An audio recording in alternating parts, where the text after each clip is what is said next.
Perkampungan itu dikatakan akan menjadi penempatan individu dari luar yang diangkat menjadi Imam Mahdi.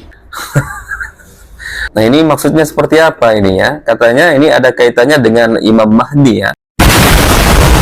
Assalamualaikum warahmatullahi wabarakatuh. Kembali lagi di channel Nasrus Sunnah. Ada satu informasi teman-teman, dan ini melalui berita Malaysia. Ada seorang yang mengaku sebagai keturunan Nabi Muhammad. Mungkin kalian juga pernah lihat wajahnya, Maulana Muhammad Amin ya.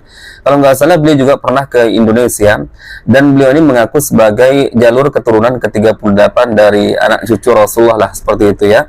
Nah, di Malaysia teman-teman diberitakan bahwa beliau ini ya, sedang tersandung sebuah kasus ya, membeli sebidang tanah, bukan sebidang lagi, tapi ini 11 hektar ya, Masya Allah, luas sekali, dengan dana ya, dana nggak jelas lah, seperti itu ya. Dan ini sedang berlangsung juga proses pengusutannya oleh pihak kepolisian. Bahkan pondok pesantren atau madrasah tempat beliau mengajar sedang terus ya dilakukan pengawasan oleh pihak kepolisian. Coba langsung kita simak videonya.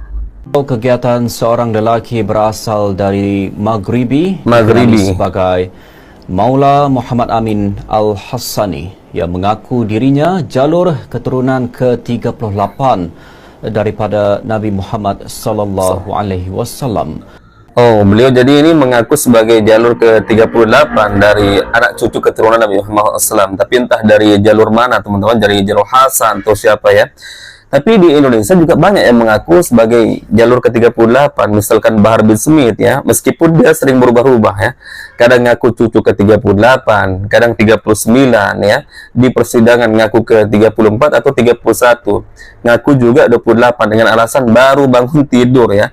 Habib Rizik Syihab juga kalau nggak salah pernah saya dengar beritanya atau videonya mengaku sebagai anak keturunan ya cucu Rasulullah yang ke-36 atau ke-38. Ini maksudnya seperti apa sih ya? Di negara lain, di Malaysia juga ada Habib yang ngaku sebagai keturunan ke-38. Di Indonesia juga kayak begitu ya. Coba kita lanjut dulu teman-teman. Ketua Polis Negara Tan Sri Razaruddin Hussein berkata, pemantauan turut dibuat terhadap sebuah madrasah di Selangor yang aktif mempromosi Maula Amin dengan mengutip dana awam secara tidak sah. Oh, ternyata polisi di Malaysia terus melakukan pemantauan teman-teman terhadap madrasah atau mungkin pondok pesantren yang dipimpin oleh Maulana Muhammad Amin ini. Karena menurut informasi dari pembaca berita, pondok pesantren ini atau madrasah ini yang terus aktif ya mempromosikan dari profil Muhammad Maulana Amin ini ya, terkait dana yang tidak sah katanya untuk pembelian sebidang tanah. Dan ini tanahnya luar biasa ya, bukan sedikit tapi 11 hektar. Coba kita lanjut dulu. Harian Metro melaporkan hasil maklumat yang diterima polis, madrasah terbabit juga sudah membeli sebidang tanah kira-kira 11 hektar di Melaka. Ia merupakan hasil kutipan daripada pengikutnya bagi membina perkampungan dinamakan Kerajaan Sembilan. Oh, jadi 11 hektar tanah tersebut untuk ya dibuat sebuah kerajaan katanya, Kerajaan Sembilan namanya. Untuk apa ini ya? Untuk persiapan apa ini? 11 hektar ini jumlah yang sangat besar ya. Kalau dibangunkan sebuah markas ini berarti sangat luas-luas sekali teman-teman ya. Coba lanjut kita simak. Dipercayai sebagai persiapan akhir zaman kepada pengikut Maula Amin. Perkampungan itu dikatakan akan menjadi penempatan individu dari luar yang diangkat menjadi Imam Mahdi. Nah, ini maksudnya seperti apa ini ya? Katanya ini ada kaitannya dengan Imam Mahdi ya. Maka dari jauh-jauh hari sudah dibuatkan sebuah tempat yang begitu luas ya untuk persiapan kan maksudnya ini. Nanti ketika Imam Mahdi keluar ya untuk menyambut Imam Mahdi, berarti ini seolah-olah sudah mengetahui bahwa Imam Mahdi nanti bakalan singgah di tempatnya ini. Subhanallah teman-teman ya. Coba lanjut dulu. Dalam pada itu, Harian Metro turut melaporkan Ketua Zawiyah Al-Wazaniyah di Maghribi, Syarif Wazani Taib, nafi mengenali Maula Amin dan menganggap lelaki itu sebagai penipu. Wazani merupakan nama keluarga Ahlul Bait yang diasaskan oleh Mulih Abdullah Sharif. Syarif Wazani Taib adalah keturunan Hasan bin Ali yang ke-34 dan Zawiyah Wazaniyah ialah badan bertanggungjawab untuk menjaga nasab keturunan Nabi Muhammad sallallahu alaihi wasallam. Ya teman-teman, kurang lebih seperti itu beritanya di Malaysia. Yang jelas ini jelas ya melalui salah satu TV di Malaysia. Nggak tahu ini bagaimana prosesnya sekarang, belum ada update terbaru dari beritanya teman-teman. Jadi tempat ini dibuat ya, 11 hektar ini katanya kan untuk persiapan akhir zaman, kemudian menyebutkan Imam Mahdi ya. Apa maksudnya untuk menyambut Imam Mahdi nanti ya, ketika akan singgah misalkan di tempatnya? Allah Akbar, ini nggak jelas teman-teman ya, Habib-Habib seperti ini ya. Ternyata bukan hanya di Indonesia saja ada Habib-Habib yang halu teman-teman ya. Ternyata di Malaysia juga ini ada yang seperti ini, parah sekali ya. Tapi alhamdulillah di Malaysia ini tegas pemerintahannya teman-teman ya.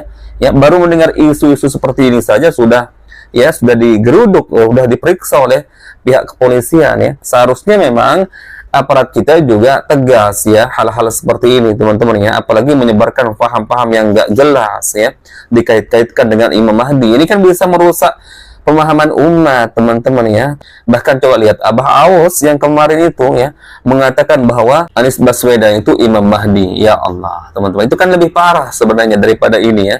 Tapi nggak ada diusut hal-hal seperti itu di Indonesia ya. Bukan menjadi isu yang sensitif di negeri kita.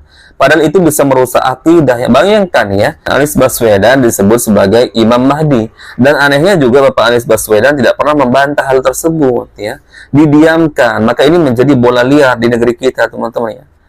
Allahu Akbar ya. Tapi ya itulah, mungkin saya nggak paham juga teman-teman, di negeri kita ini kurang diperhatikan hal-hal seperti itu ya. Dianggapnya sebagai berita-berita yang biasa-biasa saja ya. Kalau dalam urusan agama ya, kita sebenarnya ingin teman-teman aparat hukum kita seperti ketegasan yang ada di Malaysia ya.